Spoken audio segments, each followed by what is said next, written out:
Hello guys. तो आज हम एक पजल करेंगे जो लास्ट ईयर एसबीआई क्लर्क में आई थी और ये सर्टेन नंबर वाली पजल थी। तो सर्टेन नंबर अनसर्टेन नंबर वाली पजल जो होती है वो काफ़ी टाइम टेकिंग होती है। तो चलिए इसको देखते हैं हम कैसे करते सॉल्व। तो गाइस गिवन है certain number of person sit in a linear row में बैठे हैं और all of them faces north direction देख रहे हैं। 6 person sit between R and M. तो आर और एम में कितने लोग हैं भैया? 6 पर्सन। ठीक है, ये दिया है। A sit third to the left of M. A sit third to the left of M, ये दिया है। वन पर्सन, फिर एक और दिया C sit 3 place away from R। C sits 3 place away from R। We don't know किस side है C, तो हमने इसको ऐसे लिख दिया। वो आप पे डिपेंड करता है कि आप कैसे आपने सीखा है, आप इसको शॉर्ट में कैसे लिखते हैं। ठीक है, तो ये हो गया one person sit between E and C। तो E एंड C के बीच में कितने हैं? One person. ठीक है, E sit to the left of R but not immediate left। ये भी काफी अच्छी कंडीशन है। E जो बैठा है लेफ्ट ऑफ R में बैठा है लेकिन इमीडिएट लेफ्ट नहीं है R के। ठीक है, the number of persons sit between E and R is same as the number of persons sit between B and E। ये बोल रहा है B and E में जितने लोग हैं उतने ही लोग E and R में बैठे हैं। इसका मतलब E बीच में है, इससे पता चल रहा है ना गाइस, E बीच में है। फिर दिया है B is the only neighbor of T। ये बहुत अच्छी कंडीशन है guys, B is the only neighbor of T। ठीक है, इससे आपको क्या पता चल रहा है? B is the only neighbor of T, इसका मतलब T का और कोई नेबर नहीं है, सिर्फ B है। इससे ये पता चलता है कि T जो बैठा है वो एंड पे बैठा है। ठीक है, फिर दिया है the number of person sit to the left of T is 2 less than the number of persons sit to the right of M। T के जो लेफ्ट में बैठा है वो जो M के राइट में बैठा है उससे 2 कम है। ये दिया है condition. The number of person sit to the left of T, left में जो बैठे हैं वो 2 कम है then the number of person sit to the right of M। ठीक है, और हमें दिया है K sits at the extreme end. ठीक है, तो ये दिया मतलब यहाँ से T एंड पे और यहाँ से K एंड पे। तो चलिए इसको करते हैं सॉल्व। कैसे किया जाएगा इस बताओ, हम कहाँ से स्टार्ट करें? ये काफी इंपॉर्टेंट है स्टार्ट करना, हमें देखना कि किस से स्टार्ट करें, किस कंडीशन से स्टार्ट करें। क्योंकि अगर हमने कोई ऐसी कंडीशन ले ली तो उसमें टाइम टेकिंग बहुत हो जाएगा। जैसे टी को एंड पे हमने मान लिया, टी के साथ बी हम कर लेंगे, फिर बी और ई को कैसे सेट करेंगे? हमें नहीं गिवन है। कितने रोक रखे? 2 रखे, 3 रखे ना, ये नहीं हो सकती कंडीशन। एम के लेफ्ट में ए रख दिया, ठीक है, एम के 6 है तो आर यहाँ भी ले सकते हैं साइड, आर यहाँ भी ले सकते हैं। ठीक है, आप अभी सोचो इसको कि कैसे करना चाहिए।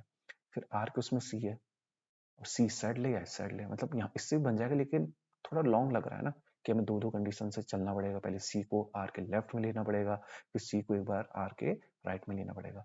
अगर हम इस कंडीशन को देखेगा, इसको हमने सेट किया, 2 कंडीशन बना ली, ई और सी सेट कर लिया और ई के आर बीच में जो है कि हम कर लेंगे कि आर के लेफ्ट में ई है, तो हम यहाँ से स्टार्ट करते हैं। ठीक है, देखते हैं, बस सी को एक बार यहाँ मान लिया, सी एक बार आर के लेफ्ट में सी को मान लिया और एक बार आर के राइट में सी को मान लिया। ठीक है गाइस, क्या दिया है? ई और सी में एक है और उसके साथ साथ आपको ये भी देखना है क्या दिया है, आर के लेफ्ट में ई है। आर के लेफ्ट में ई है, अगर मैं यहाँ ई को रखता हूँ, ई और सी में एक है, तो ये कंडीशन गलत हो जाएगी क्योंकि आर के इमीडिएट लेफ्ट में ई नहीं है, हमें ये दिया है। ठीक है, तो ये कंडीशन हमारी गलत हो जाएगी।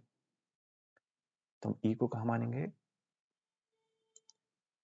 ई को हम मानेंगे सी के यहाँ पे। ठीक है, ये ई, और क्या हमें गिवन है, यहाँ भी सेट कर ले।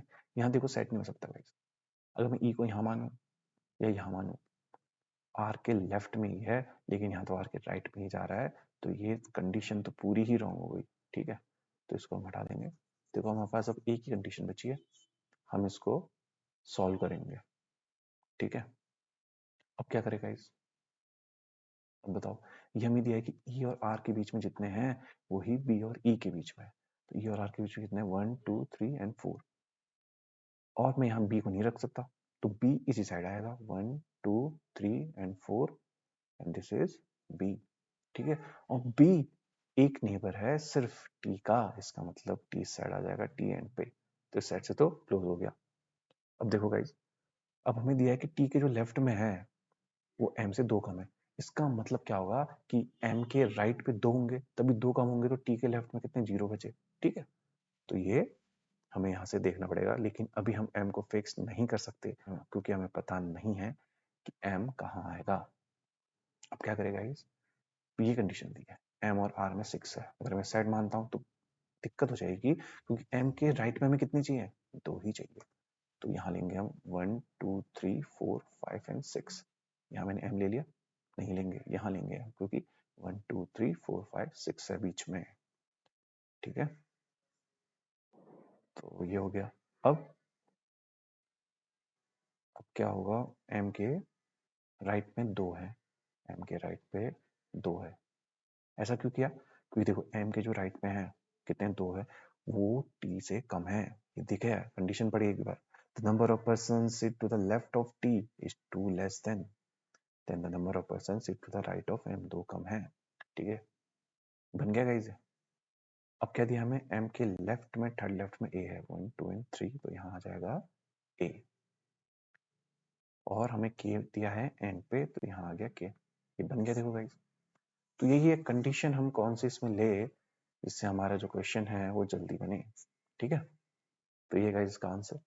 आशा करता हूँ आपको समझ में आया होगा, और हम ऐसी मेमोरी बेस करेंगे प्रीवियस ईयर्स के क्वेश्चन। तो बने रहिए चैनल के साथ, मिलते हैं। ओके।